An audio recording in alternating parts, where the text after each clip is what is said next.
শুনছেন গল্প স্বল্প, শুধুমাত্র 100.1 FM গোল্ডে। শুরু হচ্ছে গল্প 50 বছর পূর্বের একটি দিনের কাহিনী। রচনা করেছেন অমর কথাশিল্পী শরৎচন্দ্র চট্টোপাধ্যায়। গ্রামীণ বাংলাকে যিনি দেখেছেন, অনুভব করেছেন এবং তাঁর কাহিনীতে অমর করে রেখে গেছেন। আবেগের আতিশয্যে তাঁর তৈরি করা প্রতিটি চরিত্রই পাঠকের বুকের ভেতর ঝড় তোলে। তাই হয়তো সারা ভারতের সব প্রধান ভাষায় অনুদিত হয়েছে তাঁর লেখা গল্প বা উপন্যাস। শরৎচন্দ্রের সাহিত্যকর্মকে ঘিরে ভারতীয় উপমহাদেশে এ পর্যন্ত প্রায় 50টি চলচ্চিত্র বিভিন্ন ভাষায় তৈরি হয়েছে। তার মধ্যে শুধু দেবদাস উপন্যাসটি বাংলা, হিন্দি এবং তেলুগু ভাষায় অন্তত 8 বার তৈরি হয়েছে। তুমুল জনপ্রিয় এই কথা সাহিত্যিকের একটি রচনা নিয়েই আজকের গল্প। এই রোমহর্ষ গল্পের প্রতিটি ছত্রে গ্রামীণ বাংলার এক বিভীষিকার কথা বলা হয়েছে। প্রসঙ্গত বলা দরকার, গল্পে রসসৃষ্টির প্রয়োজনে লেখক এই বিষয়ের অবতারণা করেছেন। গল্প পাঠে অর্পণ, বিভিন্ন চরিত্রে রিয়া এবং জয়শ্রী। শুরু হচ্ছে গল্প 50 বছর পূর্বের একটি দিনের কাহিনী।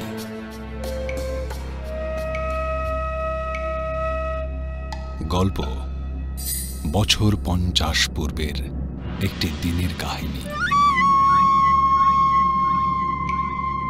ঠ্যাঙাড়াদের কথা শুনেছে অনেকে, এবং আমাদের মতো যারা বুড়ো তারা দেখেছেও অনেকে। 50-60 বছর আগেও পশ্চিমবাংলায়, অর্থাৎ হুগলি, বর্ধমান প্রভৃতি জেলায় এদের উপদ্রব ছিল খুব বেশি। তারও আগে, অর্থাৎ ঠাকুমাদের যুগে শুনেছি লোক চলাচলের প্রায় কোনো পথই সন্ধ্যের পরে পথিকের পক্ষে নিরাপদ ছিল না। এই দুর্বৃত্তরা ছিল যেমন লোভী তেমনি নির্দয়। দল বেঁধে পথের ধারে ঝোপঝাড়ে লুকিয়ে থাকত। হাতে থাকত বড় বড় লাঠি এবং কাঁচা বাঁশের ভারী ছোট ছোট খেঁটে। তাকে বলতো পাবড়া। পথিক চলে গেলে তার পা লক্ষ্য করে পিছন থেকে ছুঁড়ে মারত সেই পাবড়া। অব্যর্থতার সন্ধান। অতর্কিতে পায়ের চোট খেয়ে সে যখন পথের উপর মুখ থুবড়ে পড়ত, তখন সকলে ছুটে এসে দুমদাম করে লাঠি মেরে তার জীবন শেষ করত। এর ভাবনা চিন্তা বাজবিচার নেই। এদের হাতে প্রাণ দিয়েছে এমন অনেক লোককে আমি নিজের চোখেই দেখেছি। ছেলেবেলায় আমার মাছ ধরার বাতিক ছিল খুব বেশি। অবশ্য মস্ত কোনো মাছ নয়, পুঁটি, চেলা প্রভৃতি ছোট ছোট মাছ। ভোর না হতেই ছিপ হাতে নদীতে গিয়ে হাজির হতাম। আমাদের গ্রামের প্রান্তে হাজামজা ক্ষুদ্র নদী, কোথাও কোমরের বেশি জল নেই, সমস্তটাই শ্যাওলায় আচ্ছন্ন। তার মাঝে মাঝে যেখানে একটু ফাঁক, সেইখানেই এসব ছোট ছোট মাছ খেলা করে বেড়াত। বড়শিতে টোপ গেঁথে সেইগুলি ধরার ছিল আমার বড় আনন্দ। একলা নদীর তীরে মাছের সন্ধানে ঘুরতে ঘুরতে কত দিন দেখেছি কাদায় শ্যাওলায় মাখামাখি মানুষের মৃতদেহ। কোনোটার মাথা থেকে হয়তো তখনও রক্ত ঝরে জলটা রাঙা হয়ে আছে। নদীর দুই তীরে ঘন বন জঙ্গল। কি জানি কোথাকার মানুষ কোথা থেকে ঠ্যাঙাড়েরা মেরে এনে এই জনবিরল নদীর পাঁকে পুঁতে দিত। এর জন্য কখনো দেখিনি পুলিশ আসতে, কখনো দেখিনি গ্রামের কেউ গিয়ে থানায় খবর দিয়ে এসেছে। এই ঝঞ্ঝাট কে করে? তারা চিরদিন শুনে আসছে পুলিশ ঘাঁটাতে নেই, তার ত্রিসীমানার মধ্যে যাওয়াও বিপজ্জনক। বাঘের মুখে পড়েও দৈবাত বাঁচা যায়, কিন্তু ওদের হাতে কদাচ নয়। কাজেই এই দৃশ্য কারো চোখে যদি পড়ত, সে চোখ ফিরিয়ে নিঃশব্দে অন্যদিকে সরে যেত। তারপরে রাত্রি এলে শিয়ালের দল বেরিয়ে মহা সমারোহে ভোজন শেষ করে নদীর জলে আঁচিয়ে মুখ ধুয়ে ঘরে ফিরে যেত। মরার চিহ্ন মাত্র থাকত না। একদিন আমার নিজেরও হয়তো সে দশা ঘটত, কিন্তু ঘটল না। সে গল্পটা বলি। আমার বয়স তখন বছর 12। সকালে ছুটির দিনে ঘরের মধ্যে লুকিয়ে বসে ঘুড়ি তৈরি করছি। হঠাৎ করে কানে গেল ও পাড়ার নয়নবাগদের গলা। সে আমার ঠাকুমাকে বলছে, গোটা 5 টাকা দাও না দিদি ঠাকুরুন, তোমার নাতিকে দুধ খাইয়ে শোধ করে দেব। ঠাকুরমা নয়নচাঁদকে বড় ভালোবাসতেন। জিজ্ঞাসা করলেন, হঠাৎ টাকার কি দরকার হলো নয়ন? সে বললে, আরে ভালো গরু কিনে আনবো দিদি। বসন্তপুরে পিসিমার বাড়ি পিস্তুত ভাই বলে পাঠিয়েছে 4-4টি গরু সে আর রাখতে পারছে না, আমাকে একটু দিয়ে দেবে। কিছু নেবে না জানি, তবু গোটা 5 টাকা সঙ্গে রাখা তো ভালো। ঠাকুমা আর কিছু না বলে 5টা টাকা এনে তার হাতে দিলেন। সে প্রণাম করে চলে গেল। আমি শুনেছিলাম বসন্তপুরে ভালো ছিপ পাওয়া যায়, সুতরাং নিঃশব্দে তার সঙ্গ নিলাম। মাইল 2 কাঁচা পথ পেরিয়ে গ্র্যান্ড ট্যাঙ্ক রোড ধরে বসন্তপুরে যেতে হয়। মাইলখানে গিয়ে কি জানি কেন হঠাৎ পিছনে চেয়ে নয়ন দেখে আমি। ভয়ানক রাগ করলে, বললে আমার জন্য সে 10খানা ছিপ কেটে আনবে। তবু কোনো মতে আমি ফিরে যেতে রাজি হলাম না। অনেক কাকুতি মিনতি করলাম, কিন্তু সে শুনলে না। আমাকে ধরে জোর করে বাড়িতে ফিরিয়ে নিয়ে এলো। কান্নাকাটিতে ঠাকুরমা একটু নরম হলেন, কিন্তু নয়নচাঁদ কিছুতেই সম্মত হল না। বললে, দিদি যেতে আসতে কোষ আষ্টেক পথ বইতে নয়, জ্যোৎস্না রাত, স্বচ্ছন্দে নিয়ে যেতে পারতাম, কিন্তু পথটা ভালো নয়, ভয় আছে। বেলাবেলি যদি ফিরতে না পারি, তখন একলা গরু সামলাবো না ছেলে সামলাবো না নিজেকে সামলাবো, কি করবো বলতো দিদি? পথে ভয়টা যে কি তা এই অঞ্চলে সবাই জানে। ঠাকুরমা একেবারে বেঁকে দাঁড়ালেন, বললেন, না, কখনো না। যদি পালিয়ে যাস, তোর স্কুলের মাস্টারমশাইকে চিঠি লিখে পাঠাবো, তিনি 50 ঘা বেদ দেবেন। নিরুপায় হয়ে আমি তখন অন্য ফোন দিয়ে আঁটলাম। নয়ন চলে গেলে পুকুরে নিয়ে আসি বলে তেল মেখে গামছা নিয়ে বেরিয়ে পড়লাম। নদীর ধারে ধারে বন জঙ্গল ও আম কাঁঠাল বাগানের ভিতর দিয়ে মাইল 2-2.5 ছুটতে ছুটতে যেখানটায় আমাদের কাঁচা রাস্তা এসে পাকা রাস্তায় মিলেছে, সেইখানটায় এসে দাঁড়িয়ে রইলাম। মিনিট 10 পরে দেখি নয়ন আসছে। সে আমাকে দেখে প্রথমটা খুব বকলে, তারপর আমি কি করে এসেছি শুনে হেসে ফেললে। বললে, চলো ঠাকুর, যা অদৃষ্টে আছে তাই হবে, এত দূরে এসে তো আর ফিরতে পারিনি। নয়নদা সাঁতগার একটা দোকান থেকে মুড়ি মুড়কি বাতাসা কিনে আমার কোঁচার খুঁটে বেঁধে দিলে। খেতে খেতে প্রায় দুপুরবেলা দুজনে বসন্তপুরে এসে ওর পিসির বাড়িতে পৌঁছলাম। পিসির অবস্থা সচ্ছল। বাড়ির নিচেই কুন্তি নদী, ছোট কিন্তু জল আছে, জোয়ার ভাটা খেলে। স্নান করে এলাম। ওদের বড় বউ কলা পাতায় চিঁড়ে গুড় দুধ কলা দিয়ে ফলারের জোগাড় করে দিলে। খাওয়া শেষ হলে নয়নের পিসি বললে, ছেলে মানুষ 4-5 ক্রোশ পথ হেঁটে এসেছে, আবার যেতে হবে। এখন শুয়ে একটু ঘুমুক, তারপরে বেলা পড়লে যাবে। তার ছোট ছেলে ছিপ কেটে আনতে গেল। নয়ন আর আমি দুজনেই পথ হেঁটে এমনি ক্লান্ত হয়ে পড়েছিলাম যে আমাদের ঘুম যখন ভাঙল তখন 4টে বেজে গেছে। বেলার দিকে চেয়ে নয়নদা একটু চিন্তিত হল, কিন্তু মুখে কিছু বললে না। মিনিট 10 মধ্যেই আমরা বেরিয়ে পড়লাম। যাবার সময় সে প্রণামী বলে পিসিকে টাকা 5টা দিতে গেল, কিন্তু তিনি নিলেন না, ফিরিয়ে দিলেন। বললেন, তোর ছেলে মেয়েদের বাতাসা কিনে দিস। আমার কাঁধে ছিপের তাড়া। নয়নের বাঁ হাতে গরুর দড়ি, ডান হাতে 4 হাত লম্বা বাঁশের লাঠি। কিন্তু গরু নিয়ে দ্রুত চলা যায় না। ক্রোশ 2 না যেতেই সন্ধে উতরে আকাশে চাঁদ দেখা দিল। রাস্তার দুপাশেই বড় বড় অশ্বত্থ, বট আর পাকুড় গাছ ডালে ডালে মাথায় মাথায় ঠেকে এক হয়ে আছে।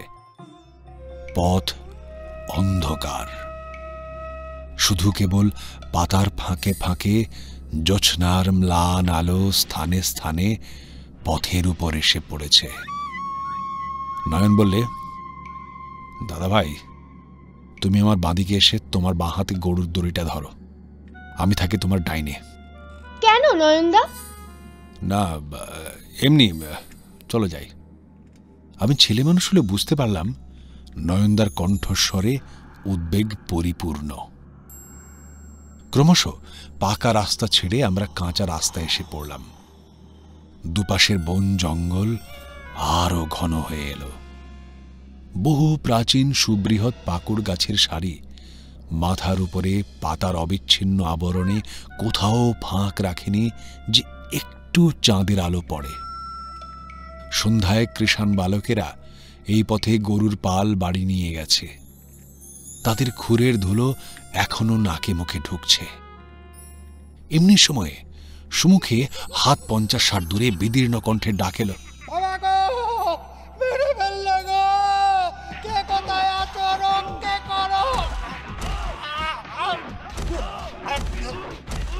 সঙ্গে সঙ্গে লাঠির ধূপধাপ দুমদাম শব্দ। তারপরে সমস্ত নীরব। নয়নদা স্তব্ধ হয়ে দাঁড়িয়ে বললে, যা, শেষ হয়ে গেল। কি শেষ হলো নয়নদা? একটা মানুষ বলে কিছুক্ষণ চুপ করে দাঁড়িয়ে সে কি ভাবলে। তারপরে বললে, চলো দাদা ভাই, আমরা একটু সাবধানে যাই। গরু বাঁয়ে, নয়নদার ডাইনে, আমি উভয়ের মাঝখানে। ছেলেবেলা থেকে শুনে আসছি, দেখেও আসছি মাঝে মাঝে, সুতরাং বালক হয়েও বুঝলাম সমস্ত। কে কোথায় আছো রক্ষে করো তখনও দোকানে বাজছে। ভয়ে ভয়ে বললাম, নয়নদা, ওরা যে সব সামনে দাঁড়িয়ে, আমরা যাব কি করে? মারে যদি? না দাদা ভাই, আমি থাকতে মারবে না। ওরা ঠ্যাঙাড়ে কিনা, আমাদের দেখলেই পালাবে, ওরা ভারী ভীতু হয়। গরু, আমি ও নয়নচাঁদ তিনজনে ধীরে ধীরে এগোতে লাগলাম। ভয়ে আমার পা কাঁপছে, নিঃশ্বাস ফেলতে পারিনি এমন অবস্থা। গাছের ছায়া আর ধুলোর আধারে এতক্ষণ দেখা যায়নি কিছুই। 15-20 হাত এগিয়ে আসতেই চোখে পড়ল জন 5-6 লোক যেন ছুটে গিয়ে পাকুড় গাছের আড়ালে লুকোল। নয়নদা হঠাৎ দাঁড়িয়ে পড়ে হাঁক দিলে। সে কি ভয়ানক গলা! বললে, খবরদার বলছি, বামুনের ছেলে সঙ্গে আছে, পাবদা ছুড়ে মারলে তোদের একটাকেও আস্ত রাখবো না আমি, এই সাবধান করে দিলাম। কেউ জবাব দিলে না। আমরা আরো খানিকটা এগিয়ে দেখি একটা লোক উপুড় হয়ে রাস্তার ধুলোয় পড়ে আছে। অল্প স্বল্প চাঁদের আলো তার গায়ে লেগেছে। নয়নদার ঝুঁকি দেখে হায় হায় করে উঠল। তার নাক দিয়ে, কান দিয়ে, মুখ দিয়ে রক্ত ঝরে পড়ছে। শুধু পা দুটো তখনও থরথর করে কাঁপছে। কাঁধের ভিক্ষের ঝুলিটি তখনও কাঁধে, কিন্তু চালগুলো ছড়িয়ে পড়েছে ধুলায়। হাতের একতারাটি লাঠির ঘায়ে ভেঙে চুড়ে খানিকটা দূরে ছিটকে পড়ে আছে। নয়নদা সোজা হয়ে উঠে দাঁড়ালো, বললে, ওরে নরকে, নরকের কীট, তোরা মিছি মিছি একটা বৈষ্ণবের প্রাণ নিলি, এ তোরা কি করেছিস? তার ক্ষণিক পূর্বের ভীষণ কণ্ঠ সহসা যেন বেদনায় ভরে গেল, কিন্তু ওদিক থেকে সাড়া এলো না। নয়নের এই দুঃখের প্রধান কারণ সে নিজে পরম বৈষ্ণব। তার গলায় মোটা মোটা তুলসীর মালা, কানে তিলক, সর্বাঙ্গে নানাবিধ ছাপছোপ। বাড়িতে তার একটি ছোট ঠাকুর ঘর আছে, সেখানে মহাপ্রভুর শ্রীপট প্রতিষ্ঠিত। সহস্রবার ইষ্টনাম জপ না করে সে জলগ্রহণ করে না। ছেলেবেলায় পাঠশালায় বর্ণপরিচয় হয়েছিল, এখন নিজের চেষ্টায় বড় অক্ষরে ছাপা বই অনায়াসে পড়তে পারে। প্রদীপের আলোতে ঠাকুর ঘরে বসে বটতলার প্রকাশিত বৈষ্ণব ধর্মগ্রন্থ প্রত্যহ অনেক রাত্রি পর্যন্ত সে সুর করে পড়ে। মাংস সে খায় না, সংকল্প আছে ভবিষ্যতে একদিন মাছ পর্যন্ত ছেড়ে দেবে। তার বৈষ্ণব ভাবার ছোট্ট একটু ইতিহাস আছে, এখানে সেটুকু বলে রাখি।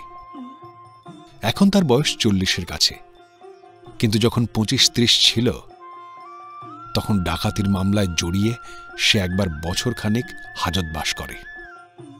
ঠাকুরমার এক পিস্তুত ভাই ছিলেন জেলার বড় উকিল, তাকে দিয়ে বহু তদবির ও অর্থ ব্যয় করে ঠাকুরমা ওকে খালাস করেন। হাজত থেকে বেরিয়ে সে সোজা নবদ্বীপ চলে যায় এবং সেখানে কোনো এক গোস্বামীর কাছে দীক্ষা নিয়ে মাথা মুড়িয়ে তুলসীর মালা ধারণ করে সে দেশে ফিরে আসে। সেদিন থেকে সে গোঁড়া বৈষ্ণব। নয়ন যখন তখন এসে আমার ঠাকুরমাকে ভূমিষ্ঠ প্রণাম করে যেত। ব্রাহ্মণের বিধবা স্পর্শ করার অধিকার নেই। যে কোনো একটা গাছের পাতা ছিঁড়ে তার পায়ের কাছে রাখত। তিনি পায়ের বুড়ো আঙুলটি ছুঁয়ে দিলেই সেই পাতাটি সে মাথায় গলায় বারবার বুলিয়ে বলতো, দিদি ঠাকুরুন, আশীর্বাদ করো, যেন এবার মোরে সজ্জাত হয়ে জন্মাই, যেন হাত দিয়ে তোমার পায়ের ধুলো নিয়ে মাথায় রাখতে পারি। ঠাকুরমা সস্নেহে হেসে বলতেন, নয়ন, আমার আশীর্বাদে তুই এবার বামুন হয়ে জন্মাবি। নয়নের চোখ সজল হয়ে উঠত, বলতো, অত আশা করি না দিদি, পাপের আমার শেষ নেই, সে কথা আর কেউ না জানুক, তুমি জানো। তোমার কাছে তো কিছু গোপন করিনি। ঠাকুরমা বলতেন, সব পাপ তোর ক্ষয় হয়ে গেছে নয়ন। তোর মতো ভক্তিমান ভগবত বিশ্বাসী কজন সংসারে আছে? এ পথ কখনো ছাড়িস নে রে, পরকালের ভাবনা নেই তোর। নয়ন চোখ মুছতে মুছতে চলে যেত। ঠাকুরমা হেঁকে বলতেন, কাল দুটি প্রসাদ পেয়ে যাস নয়ন, বলিস নে যেন। এসব আমি নিজের চোখে কতবার দেখেছি। সুতরাং যে বৈষ্ণবের সে প্রাণপণে সেবা করে, তার হত্যায় ও যে মর্মান্তিক ক্রুদ্ধ ও বিচলিত হবে, তাতে বিস্ময়ের কিছু নেই। বলে, নিরীহ বৈষ্ণব ভিক্ষে করে সন্ধ্যাবেলায় ঘরে ফিরছিল, ওর কাছে কি পাবি যে মেরে ফেললি বলতো? হ্যাঁ, 2 ঘন্টা 4 ঘন্টার বেশি তো নয়। ইচ্ছে করে তোদেরও এমনি ঠেঙিয়ে মারি। এবারে গাছের আড়াল থেকে জবাব এলো, 2 ঘন্টা 4 ঘন্টা দেখে রে, তোর 14 পুরুষের ভাগ্যি যে যাত্রা বেঁচে গেলি। ধর্মকথা শোনাতে হবে না, যা, পালা পালা পালা। কথা তার শেষ না হতেই নয়ন যেন বাঘের মতো গর্জন করে উঠল, পালাবো তোদের ভয়ে। তখন ট্যাঙ্ক থেকে 5টা টাকা বার করে সে এ হাতের টাকা ঝনঝন করে ও হাতের মুঠোয় নিয়ে বললে, এতগুলো টাকার মায়া ছাড়িস নে রে, বলে দিলাম। পারিস সবাই একসঙ্গে এসে নিয়ে যা, আয় আয়। কিন্তু ফের সাবধান করে দিই, আমার বাবা ঠাকুরের গায়ে যদি কুটোর আঁচড় লাগে তো তোদের সব কটাকে জন্মের মতো রাস্তায় শুইয়ে রেখে তারপরে ঘরে যাব। শেতলার নয়ন ছাতি আমি, আর কেউ নয়। বলে নাম শুনেছিস নাকি এমনি লাঠি হাতে ভিগিরি মেরে বেড়াস? শিয়াল কুকুরের বাচ্চারা।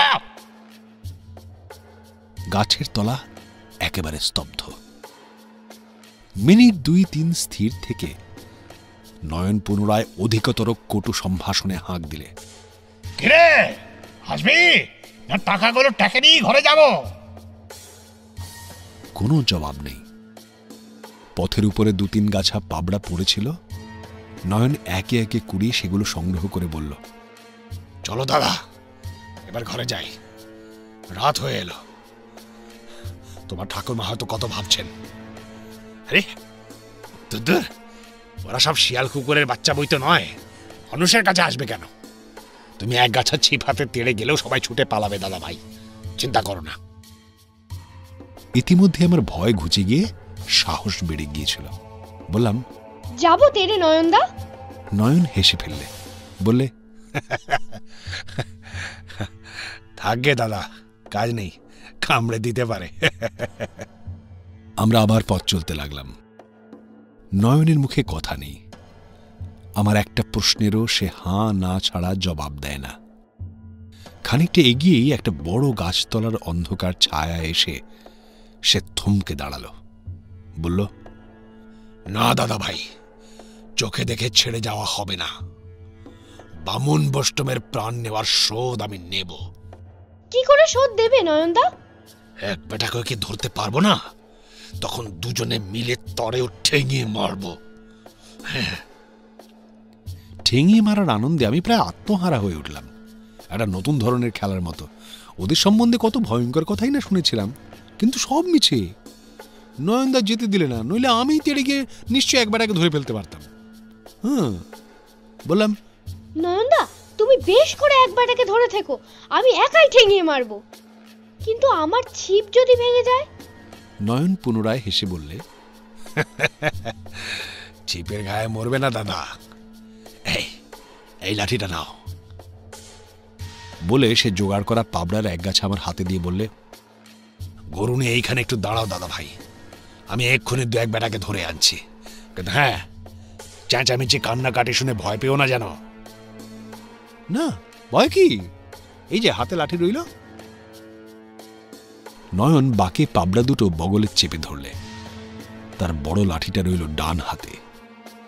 তারপরে রাস্তা ছেড়ে বনের ধার ঘেঁষে হামাগুড়ি দিয়ে ফিরে চলল সেই দিকে।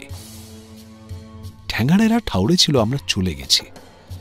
নিশ্চিন্ত হয়ে ফিরে এসে সে মৃত ভিখিরির ট্যাঁক হাতড়ে ঝুলি ঝেড়ে তারা খুঁজে দেখছিল কি আছে। হঠাৎ একজনের চোখে পড়ল, সামনেই গাছের আড়ালে দাঁড়িয়ে আছে নয়ন। সবাই চেঁচিয়ে উঠল, কে ওখানে দাঁড়িয়ে? হ্যাঁ, আমি নয়ন ছাতে। অমনি দাঁড়িয়ে থাক, ছুটে পালাবে কি মরবি। কিন্তু কথা শেষ না হতে অনেকগুলো পায়ের ছুটোছুটি শুনতে পেলাম এবং প্রায় সঙ্গে সঙ্গে অস্ফুট আর্তনাদে কেঁদে উঠে কে যেন হুড়মুড় করে একটা ঝোপের উপর পড়ে গেল। নয়ন চেঁচিয়ে বললে, 1 বেটারে পেয়েছি দাদা ভাই, পেয়েছি। আরগুলো তো পালালো। শুভ সংবাদে সেখানে দাঁড়িয়ে লাফাতে লাগলাম। আমি চেঁচিয়ে বললাম, ওকে ধরে আনো নয়নদা, আমি ঠেঙিয়ে মারবো, তুমি মেরে ফেলো না যেন।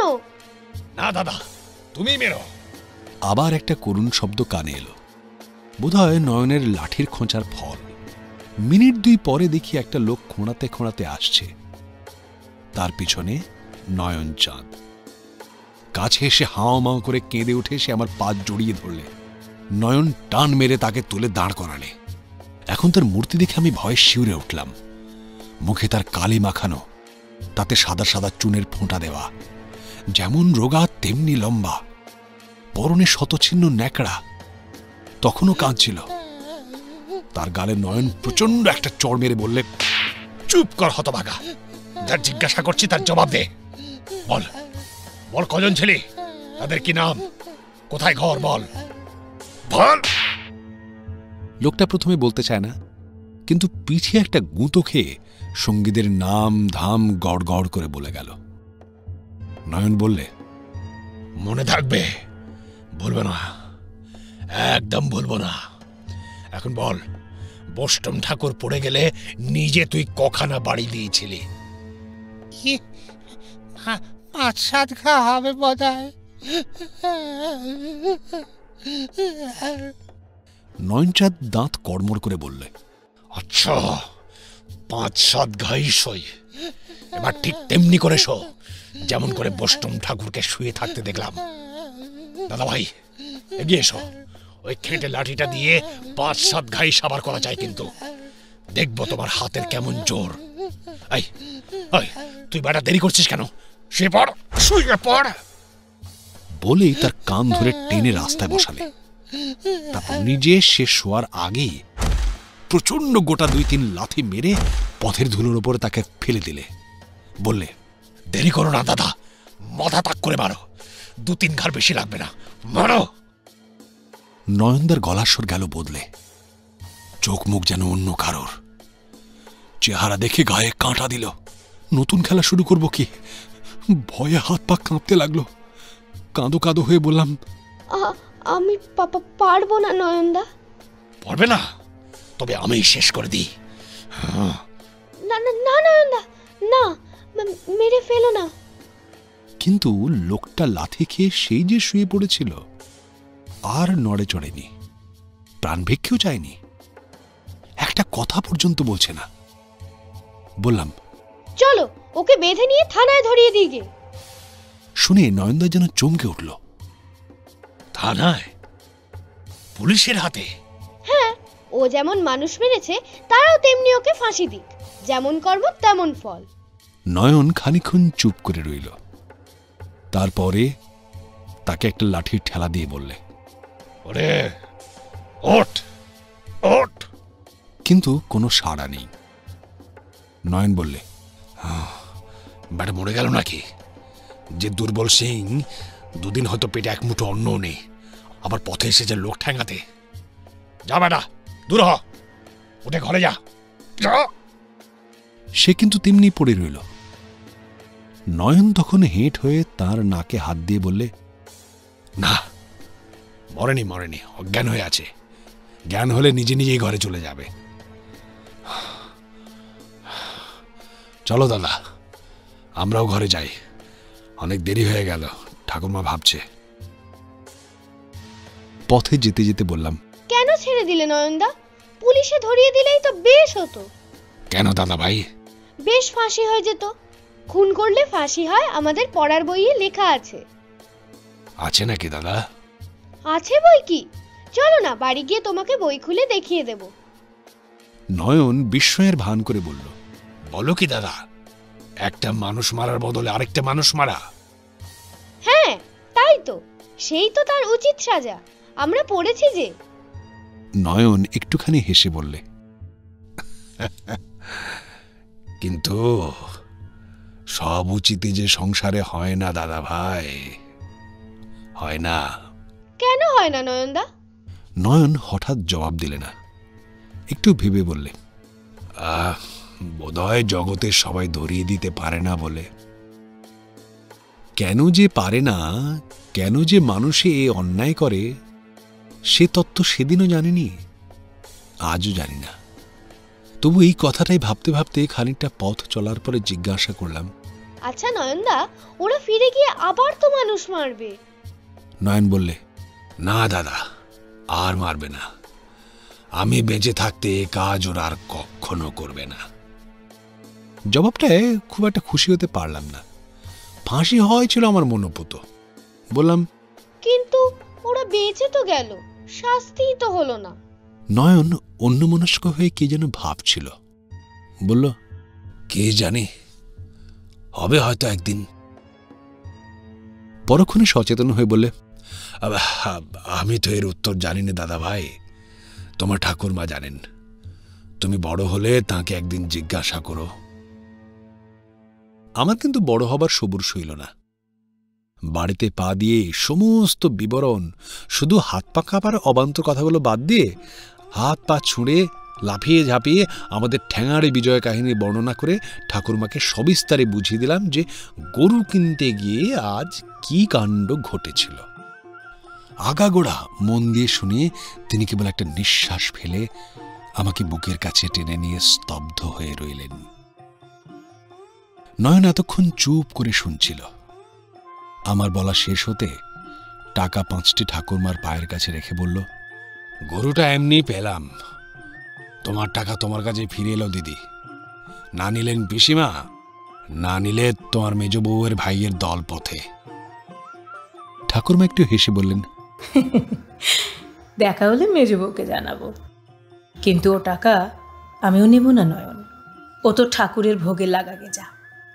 কিন্তু একটা কথা আজ তোকে বলি নয়ন, এখনো তেমন বষ্টম হতে তুই পারলি মেয়ে। কেন দিদি? তারা কি টাকা বাজিয়ে লোক ভোলায়? ধর যদি লোভ সামলাতে না পেরে ছুটেই আসতো, তাহলে আরো গোটা 5-6 মূর্ত, তাতে নয়নের পাপের ভরায় কতটুকুই বা ভার চাপত দিদি। ঠাকুরমা চুপ করে রইলেন। এই ইঙ্গিতের অর্থ জানেন তিনি, আর জানে নয়ন নিজে। কিন্তু সেও আর কিছু বললে না। দূর থেকে তাকে ভূমিষ্ঠ প্রণাম করে টাকা 5টি মাথায় ঠেকিয়ে নিঃশব্দে বেরিয়ে গেল।